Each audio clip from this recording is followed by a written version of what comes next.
यथा स्मृतिगिरो यमचिन्त्य शक्तिं सृष्टिस्थितिप्रलयकारणमामनन्ति तं श्यामसुन्दरमविक्रियमात्ममूर्तिम् सर्वेश्वरं प्रणतिमात्रवशं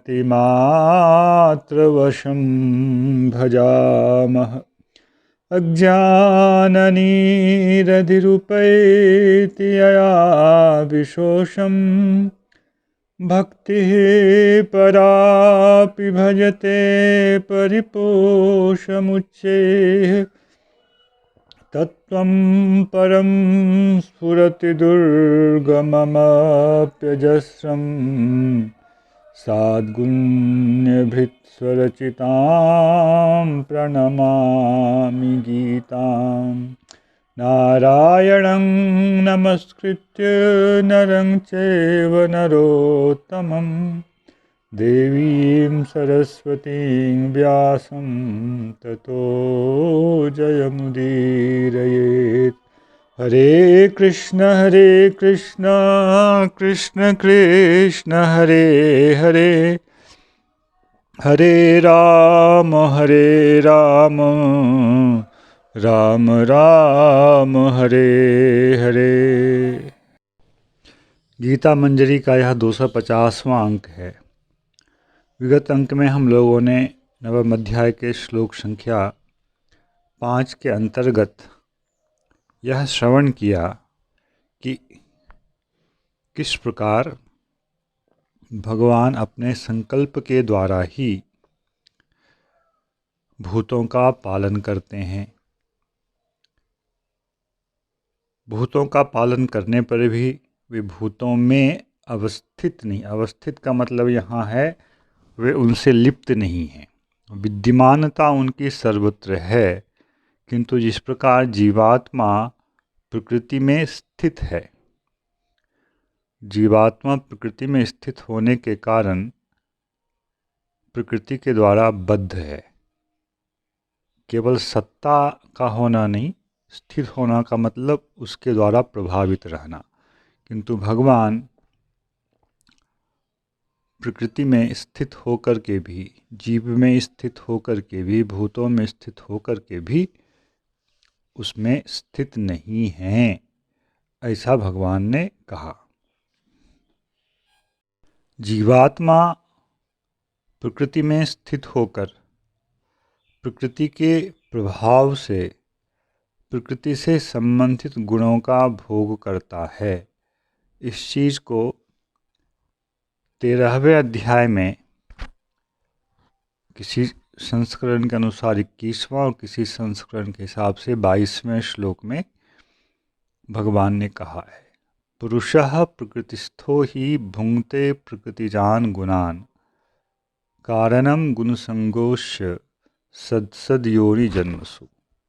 पुरुष का मतलब यहाँ वह कर्ता जिसके लिए पिछले श्लोक में कहा गया पुरुषः सुख दुखानां भोक्तृत्वे हेतुरुच्यते। यह विषय वहाँ 13वें अध्याय में जाकर स्पष्ट होगा। इसके अतिरिक्त दूसरे पुरुष हैं जो प्रकृति में वहाँ उपस्थित रह कर के भी प्रकृति के द्वारा प्रभावित नहीं होते हैं। उपद्रष्टानुमंता च भर्ता भोक्ता महेश्वरः परमात्मेति चाप्युक्तो देहेस्मिन् पुरुषः परः। तो इसी सिद्धांत को यहाँ भगवान कह रहे हैं कि जीवों की स्थिति भूतों में वस्तुतः होती है कि उन पंचभूतों के द्वारा, प्रकृति के विकारों के द्वारा वह प्रभावित होता है। मैं वहाँ रहने पर भी मैं वस्तुतः वहाँ नहीं हूँ, अर्थात उनसे प्रभावित नहीं होता हूँ। अब 6ठे श्लोक में भगवान इस विषय से संबंधित दृष्टांत दे रहे हैं। वह दृष्टांत इस प्रकार है यथाकाशस्थितो नित्यं वायुः सर्वत्र गो महान् तथा सर्वाणि भूतानि मत्स्थानीत्युपधारय।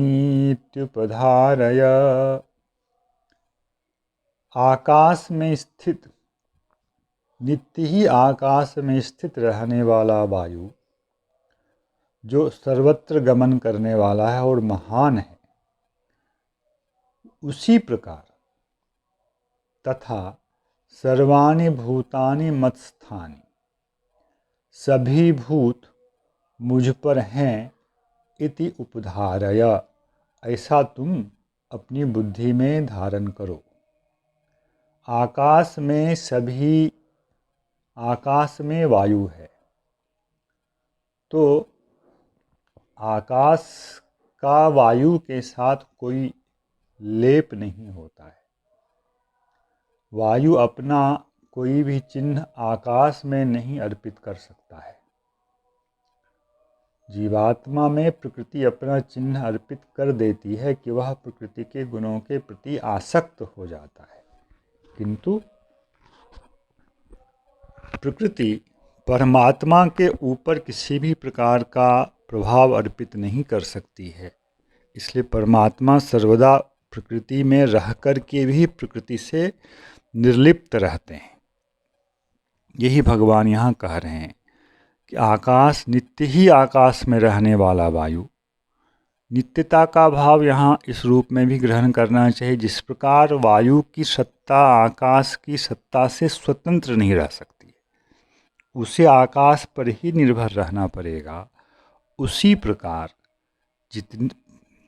जो दो प्रकार की प्रकृतियाँ भगवान ने 7वें अध्याय में कही हैं, जीव प्रकृति और जड़ प्रकृति, इन दोनों प्रकृतियों को भगवान पर ही रहना पड़ेगा।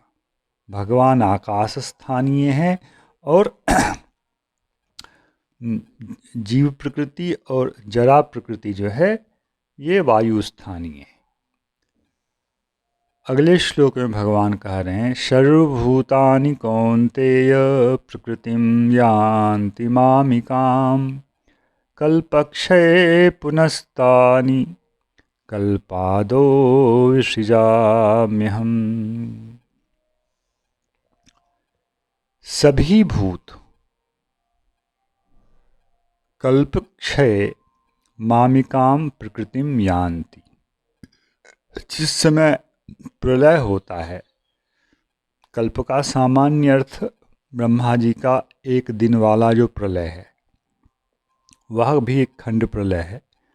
यहाँ महाप्रलय से इसको समझें, जिसमें कि इस व्यक्त ब्रह्मांड का अपने मूल कारण में लय हो जाता है। तो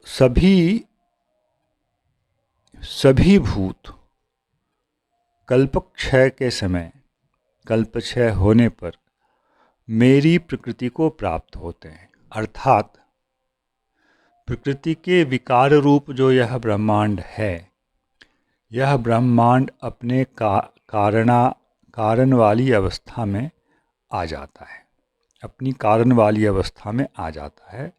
केवल प्रकृति ही शेष रहती है। दोनों प्रकार की प्रकृति, जीव प्रकृति और जरा प्रकृति।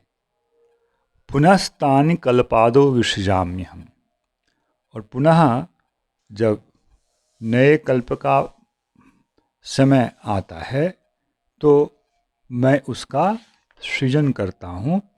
यहाँ भगवान ने अपने आप को कर्ता कहा, जो एक विशेष बात है। पीछे जो ऐश्वर्य भगवान ने अपना कहना शुरू किया है उसमें सर्वाधारत्व, सर्वनियामकत्व, ये सब गुण आए। अब जो 7वें श्लोक में भगवान ने कहा, इसमें यह कह रहे हैं कि मैं ही इनका कर्ता हूँ, और इस विषय को 8वें में और स्पष्ट रूप में कह रहे हैं। प्रकृतिम स्वाम अवष्टभ्य विसृजामि पुनः पुनः भूतग्रामम इवं कृष्णम अवशं प्रकृतेर्वशात् स्वां प्रकृतिमवष्टभ्य आश्रित्य।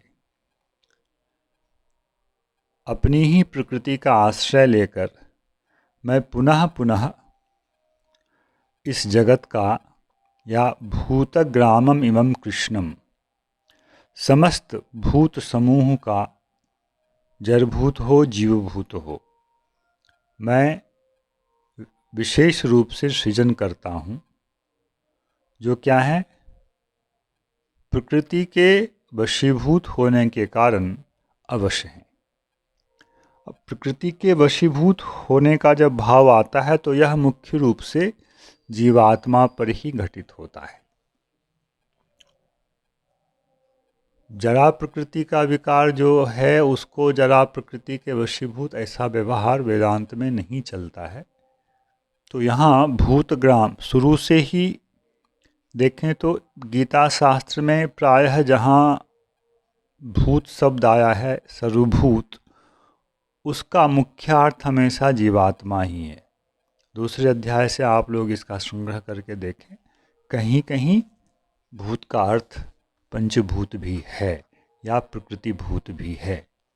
8 प्रकार की जो बात भगवान ने भिन्ना प्रकृति रसधा कहकर कहा है, कहीं कहीं उसका भी भाव है। पर यहाँ अब भूतग्रामम इमं कृष्णम अवशं प्रकृतेर्वशात्, यहाँ प्रकृति के वशीभूत जिन भूतों की सृष्टि की बात कर रहे हैं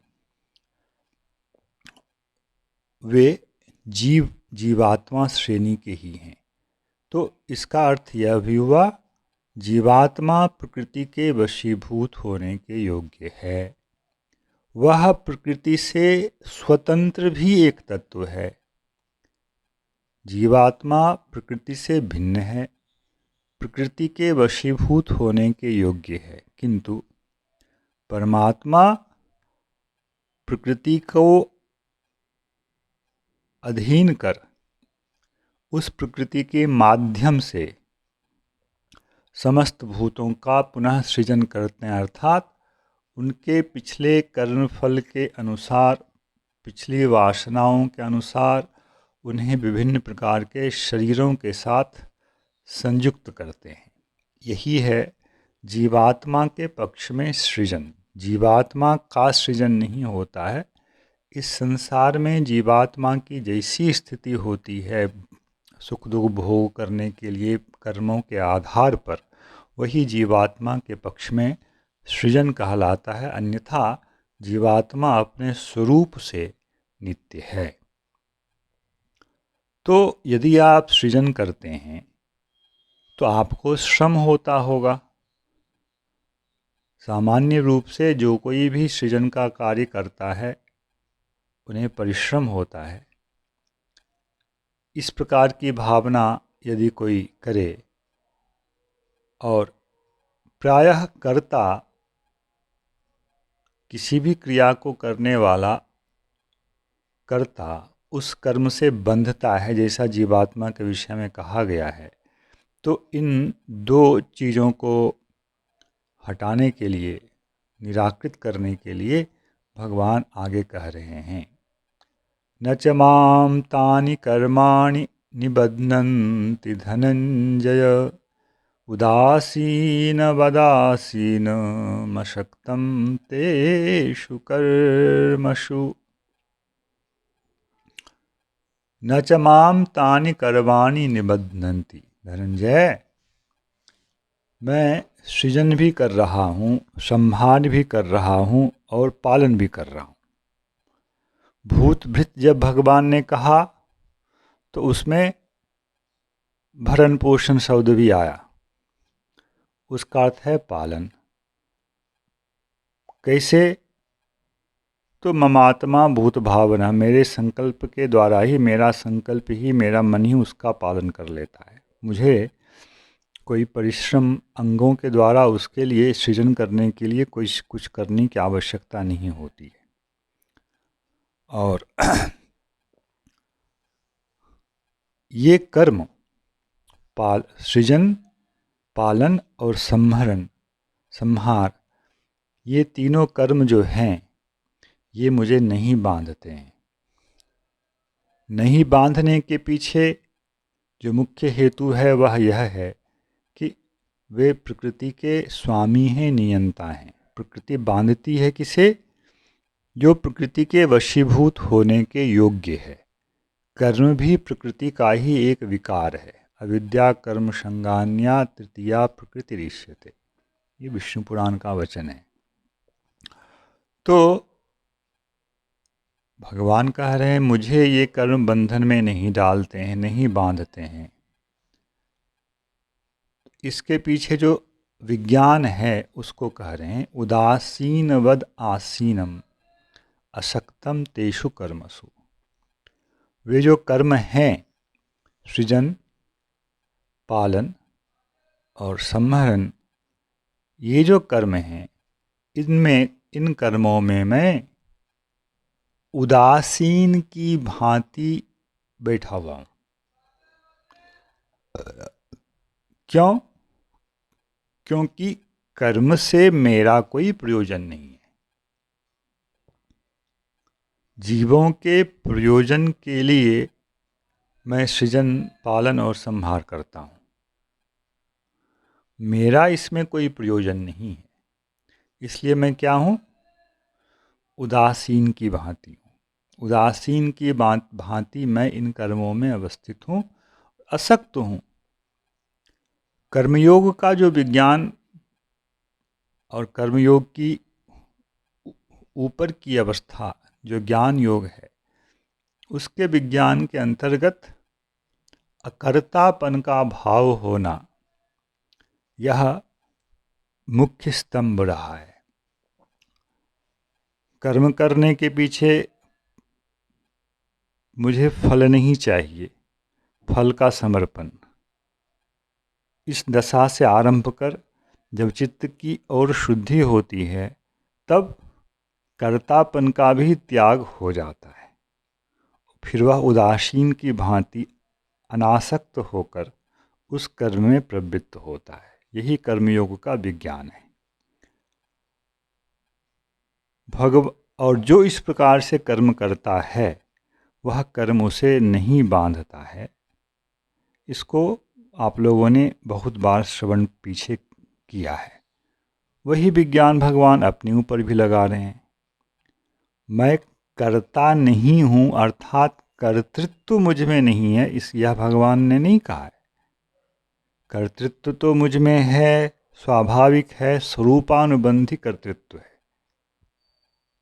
किंतु मैं कर्म करने वाला इसलिए नहीं हूँ क्योंकि मैं इन कर्मों में असक्त रहता हूँ। अशक्त होकर के ही, आसक्ति से रहित होकर के ही मैं इसमें प्रवृत्त होता हूँ और उदासीन की भांति इसमें रहता हूँ। इसलिए ये कर्म मुझे बांधने वाले नहीं होते हैं। जय श्री कृष्ण। हरे कृष्ण कृष्ण कृष्ण हरे हरे, हरे राम राम राम हरे हरे।